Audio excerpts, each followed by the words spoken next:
আমি কিছু কিছু সমস্যা এখানে তুলে ধরতে চাই, যেটা বিভিন্ন জায়গা থেকে আমরা দেখছি বা এখন বর্তমান বাংলাদেশের যে সামষ্টিক রাজনীতির আর অর্থনীতির যে সমস্যাগুলি, সেগুলোর একটা হলো, আমি 12টা সমস্যার কথা এখানে উল্লেখ করতে চাই। বৈদেশিক মুদ্রার রিজার্ভের ঘাটতি, টাকার বিনিময় হারের পতন, সীমিত রপ্তানির প্রবৃদ্ধি, নিত্য প্রয়োজনীয় দ্রব্যমূল্যের ঊর্ধ্বগতি, ক্রমবর্ধমান সুদের হার, উচ্চ নন পারফর্মিং ঋণ, সরকারের সংকুচিত আর্থিক ক্ষমতা, এডিবি ব্যয়ের ক্ষমতা হ্রাস, বৈদেশিক ঋণ পরিশোধের ক্রমবর্ধমান চাপ, বাজেট ঘাটতি অর্থায়নের জন্য ব্যাংক ঋণের উপর অতি নির্ভরশীলতা, বিদেশি বিনিয়োগের পতন, বেসরকারি বিনিয়োগের স্থবিরতা, অর্থনৈতিক প্রবৃত্তির গতি হ্রাস, বেকারত্ব। মানে স্পিকার, একটু এক্সাম্পল আমি প্রথমে দিয়ে নিতে চাই। রিজার্ভ এখন ঝুঁকিপূর্ণ বলে বলা হচ্ছে, বিভিন্ন জায়গা থেকে আমরা খবর পাচ্ছি, অনেকে IMF এর বরাত দিয়ে বলছেন, খবর সংবাদ মাধ্যমে আসছে। যদিও এগুলো সবসময় বাংলাদেশ ব্যাংক বলছে না, এগুলো ঠিক না, কিন্তু কোনটা ঠিক এবং সেটা গ্রহণযোগ্যভাবে তুলে ধরার জন্য আমরা বাংলাদেশ ব্যাংককে দেখছি না। কাজেই এখন যা অবস্থা দাঁড়িয়েছে, যেটা সংবাদ মাধ্যমে আসে, জনগণ সেটাই বিশ্বাস করে, সরকারের ভাষ্য মানুষের বিশ্বাস করছে না। এটা আমি মনে করি দুর্ভাগ্যজনক। সরকারের এই ব্যাপারে দায়িত্বশীল হওয়া উচিত ছিল। আমরা যেমন আগে BBC শুনতাম, অনেক সময় দেশীয় নিউজ শুনতাম না, যে সেরকম যদি এখন বাংলাদেশ ব্যাংকের অবস্থা সেরকম হয়, এটা তো কোনো সময় আমরা ভালো বলে মনে করতে পারি না। তো রিজার্ভের ঘাটতির জন্য যেটা বলছি, 2024-এর এপ্রিল শেষে নিট রিজার্ভ 12.80 বিলিয়নে দাঁড়িয়েছে। এটা বলা হচ্ছে যে জুন 2023-এ ছিল 19.56, সেপ্টেম্বর 2023-এ ছিল 16.92, ডিসেম্বর 2023-এ ছিল 16.73, এখন এপ্রিল 2024 এসে সেটা হয়ে গেছে 12.80। এই ক্রম অবনতিটাই হলো একটা বড় ধরনের সমস্যা বা ডেঞ্জার আমরা মনে করি।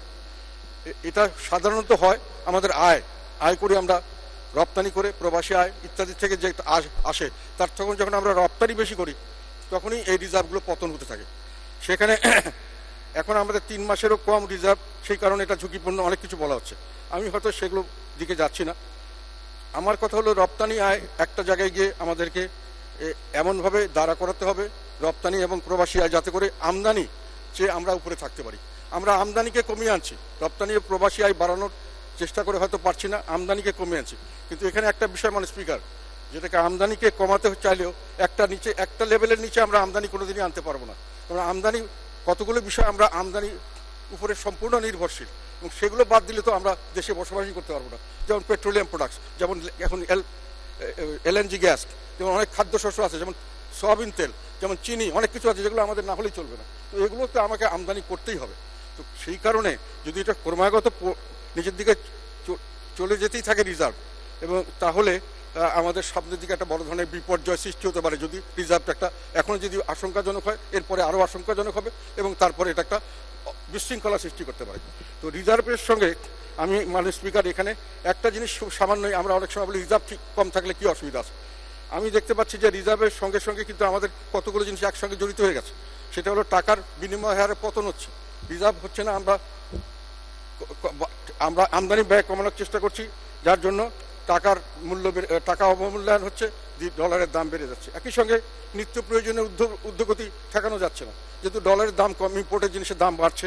আবার সাধারণভাবেই যেটা হয় সেটা হলো, এই মার্কেটে আমদানি কম হলে অনেক জিনিসের স্ক্যাসিটি হয়, তখন স্বাভাবিকভাবে দাম বাড়ে। আর এটারই পরোক্ষভাবে এটা আমাদের রপ্তানিকেও সীমিত করছে, প্রবৃদ্ধিকে সীমিত করছে। এটা একই সঙ্গে বিদেশি বিনিয়োগের পতন হচ্ছে। মানে বিদেশি বিনিয়োগেরা আসবে, টাকা বিদেশে নিয়ে যেতে চায়, নিয়ে যেতে পারে না। বেসরকারি বিনিয়োগের স্থবিরতা, বেসরকারি বিনিয়োগ বলছে আমি ফ্যাক্টরি করবো, মিল করে, তারপর আমি ইলেকট্রিসিটি পাবো কিনা, গ্যাস পাবো কিনা, আমার র মেটেরিয়াল আনতে পারবো কিনা। এই জন্য অর্থনীতির প্রবৃদ্ধি আবার এটার কারণে হয়তো ডাউন হয়ে যাচ্ছে। কাজে একটা জিনিসের সঙ্গে সবগুলোর ইন্টারকানেক্টেড, এগুলোকে তো আমরা এককভাবে চিন্তা করতে পারি না।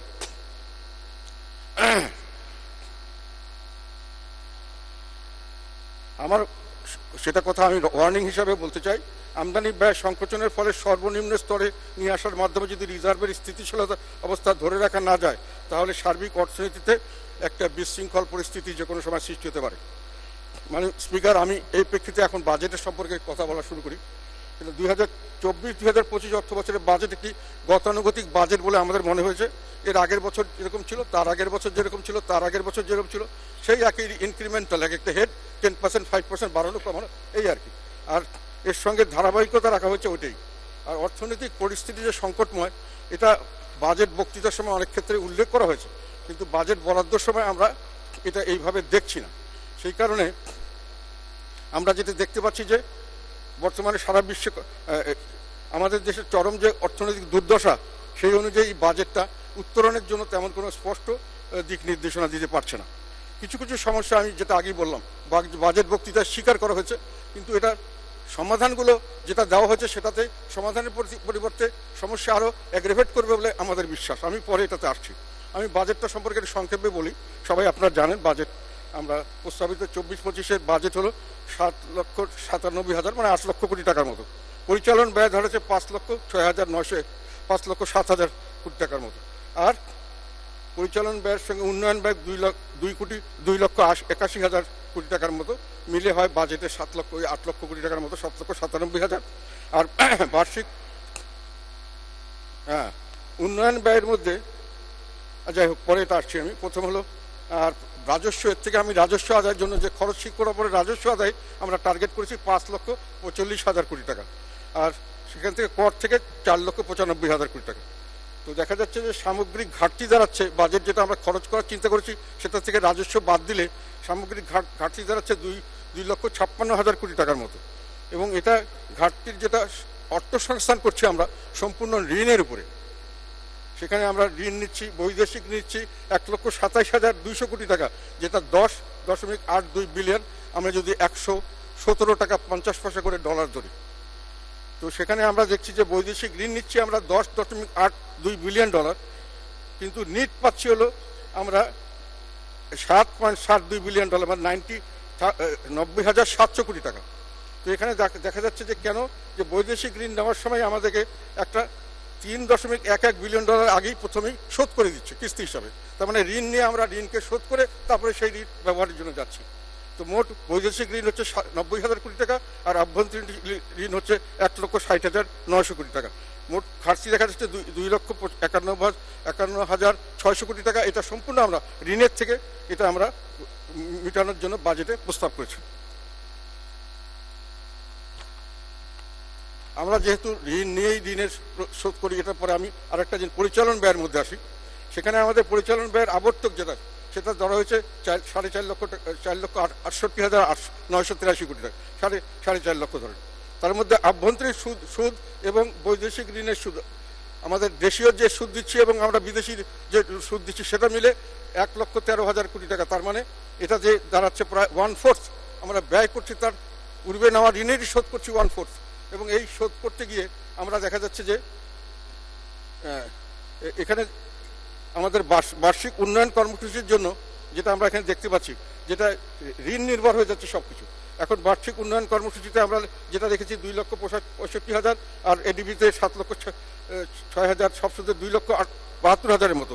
এখানে ঋণের উপর নির্ভর করতে হচ্ছে আমাদের সম্পূর্ণ, কারণ আমরা রাজস্ব যেটা আয় করছি আমরা পরিচালন ব্যয় তার কাছাকাছি, কোনো ওখানে টাকা থাকছে না। ঋণ দিয়ে রাজস্ব আমাদের এই বার্ষিক উন্নয়ন কর্মসূচি বাস্তবায়ন করতে হচ্ছে।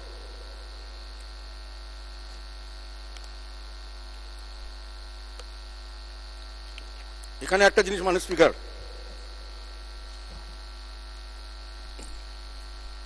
আমরা যদি এখন ঋণ নিয়ে বাস্তবায়ন করতে চাই, দেশীয় খাতে যে 1,60,000 কোটি টাকার ঋণ নেওয়ার কথা আভ্যন্তরীণ ব্যাংকের থেকে, সেটাতে দেখা যাচ্ছে যে বেশিরভাগ যারা এই বিষয়ে অভিজ্ঞ এবং যারা অর্থনীতিবিদ বিশেষজ্ঞ তারা বলছেন যে এটাতে আমাদের যদি এটা ঋণ নিতে হয় এবং আমরা যদি আরও বেশি ঋণ নিতে হয়, যেহেতু আমরা পরোক্ষ কর যদি পরবর্তীকালে রাজস্ব আদায় কম করতে পারি, তাহলে এটা বিরাটভাবে তারল্য সংকট সৃষ্টি হবে ব্যাংকিং খাতে, এবং ব্যাংকিং খাতে তারল্য সংকট সৃষ্টি হবে এবং ব্যাংকগুলি শেষ পর্যন্ত যারা ব্যবসায়ী এবং উৎপাদনকারী তাদেরকে যথাসময়ে সঠিক ঋণ দিতে পারবে না, এবং সব জায়গায় একটা অর্থনৈতিক মন্দা সৃষ্টি হবে, জব ক্রিয়েশন কম হবে। আমাদের এখানে যেটা সমস্যা হয়ে গেছে যে আমরা যেহেতু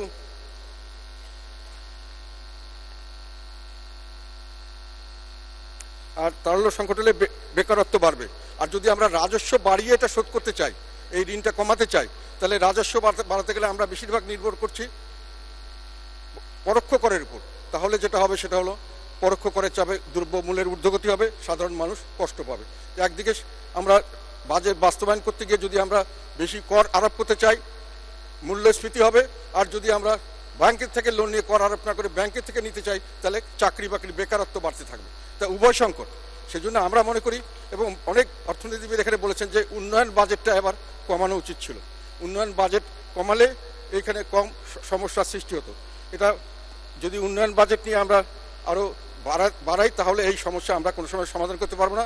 একদিকে ইনফ্লেশন হবে, আরেকদিকে বেকারত্ব হবে। যে সমস্যা আছে এটা আরও সামনের দিকে দীর্ঘায়িত হবে।